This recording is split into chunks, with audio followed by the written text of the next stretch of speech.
한국은 민주주의가 정착된 지 오랜 시간이 지나면서 시스템이 안정화되었습니다.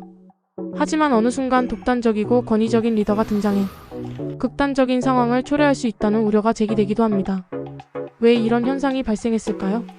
특히 이러한 인물들은 한국 사회에서 엘리트 교육과 사회적 경험을 바탕으로 성장한 경우가 많습니다. 그렇다면 이러한 리더의 등장이 시사하는 바는 무엇이며 우리 민주주의 시스템에는 어떤 보완이 필요할까요? 다음은 유시민 작가가 민주주의에 대해 제시한 의견입니다. 오랫동안 정치에 몸담고 복지부 장관을 역임한 그는 권력의 속성에 대해 깊이 이해하고 있습니다. 그의 관점은 민주주의의 본질과 이를 유지하기 위한 과정에 대해 우리에게 중요한 통찰을 제공할 수 있을 것입니다. 공존의 기술이라고 생각합니다.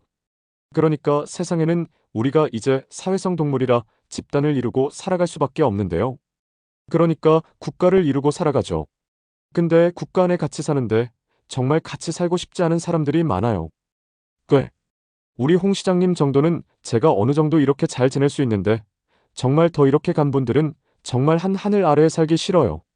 그분들도 저를 보면서 그럴 수 있다고 저는 생각해요. 근데 우리가 각각 국가를 만들 수는 없어요. 한 국가 안에 살아야 돼요. 그래서 어떻게 우리가 서로 싸우기는 싸우더라도 서로 죽이지 않고 말살하지 않으면서 때로 다투어 가면서 또 어떻게 같이 살아가지? 라고 생각할 때 그 방법이 민주주의 아니야.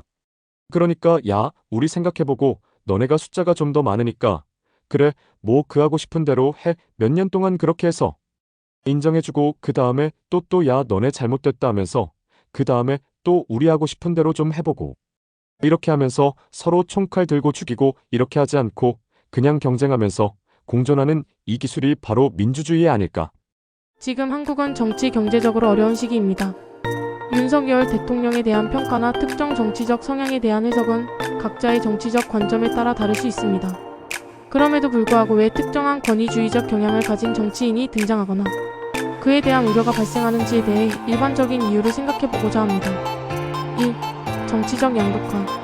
사회가 급격히 양극화되면 극단적인 정치 성향을 가진 지도자들이 주목받는 경향이 있습니다. 사람들은 기존 정치에 대한 실망감으로 새로운 형태의 강력한 리더십을 원하게 됩니다. 아마도 윤석열, 이재명의 등장이 이와 관계가 없지 않을 것입니다. 2. 언론과 여론의 역할. 특정 미디어가 지나치게 편향되거나 선동적인 보도를 하면 여론이 왜곡될 수 있습니다. 여론이 왜곡되면 극단적 정치인이 부상하기 쉽습니다. 조중동이나 이데일리가 대표적인 편향과 선동적인 보도 매체라고 볼 수 있습니다. 3. 민주주의의 피로감. 민주주의는 토론과 타협이 핵심인데 오랜 시간 동안 정치적 마비 상태가 지속되면 시민들은 빠른 결정을 내리는 강력한 리더를 원하기도 합니다. 4. 경제적, 사회적 불안정. 실업률 증가, 경제 침체, 사회적 불평등 등이 심화될 때 사람들은 더 강력한 통제와 질서를 약속하는 지도자를 지지하기도 합니다. 5. 제도적 결함. 권력 분립과 경제 시스템이 제대로 작동하지 않거나 사법부, 입법부가 특정 정치적 세력에 의해 왜곡될 때 민주주의 시스템이 흔들리게 됩니다. 한국 민주주의 시스템의 문제점을 살펴보겠습니다. 검찰 권력의 비대화.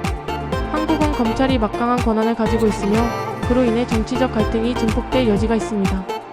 검찰 개혁이 지속적으로 논의되는 이유이기도 합니다. 정당 중심의 권력 구조. 정당의 내부 민주주의가 부족하여 소수 엘리트가 모든 결정을 내리는 구조가 고착화되어 있습니다. 이 부분도 필히 개선해야 합니다. 언론의 정치적 편향. 언론이 정치적으로 지나치게 편향될 경우 국민들의 판단에 영향을 미치게 됩니다. 결론을 말하자면 한국 민주주의가 안정을 유지하기 위해서는 권력 분립의 강화, 여론의 건강한 형성, 경제적 안정 등이 지속적으로 이루어져야 할 것입니다.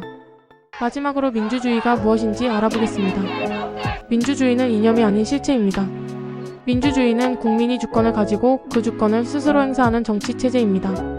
국민이 정치에 참여하고 자신들의 대표자를 선출하며 정책 결정 과정에 참여하는 것을 의미합니다. 민주주의의 기본 원칙. 국민 주권 국가의 모든 권력은 국민에게 있으며 국민은 선거를 통해 대표자를 선출하고 정책 결정 과정에 참여할 권리를 가집니다. 자유와 평등. 모든 국민은 법 앞에서 평등하며 자유로운 의사표현, 집회, 결사의 자유를 보장받습니다. 다수결 원칙. 다수의 의견에 따라 정책을 결정하는 원칙입니다. 권력 분립. 국가 권력을 입법부, 행정부, 사법부로 나누어 서로 견제하고 균형을 이루도록 합니다. 법치주의. 모든 국민은 법에 따라야 하며 법에 의한 지배를 받습니다. 민주주의의 다양한 형태. 직접 민주주의 국민이 직접 정책 결정에 참여하는 형태입니다. 고대 아테네에서 시행되었으며 현대에는 스위스 등 일부 국가에서 국민투표, 발의 등의 형태로 시행되고 있습니다. 간접 민주주의에 대해 민주주의 국민이 선출한 대표자를 통해 정책 결정을 하는 형태입니다. 현대 대부분의 국가에서 채택하고 있는 형태입니다. 민주주의의 장점. 국민의 의사를 반영하는 정치, 국민의 의견을 수렴하여 정책에 반영하므로 국민의 요구에 부합하는 정치를 실현할 수 있습니다. 정치적 안정, 국민의 지지를 바탕으로 하므로 정치적 안정을 유지할 수 있습니다.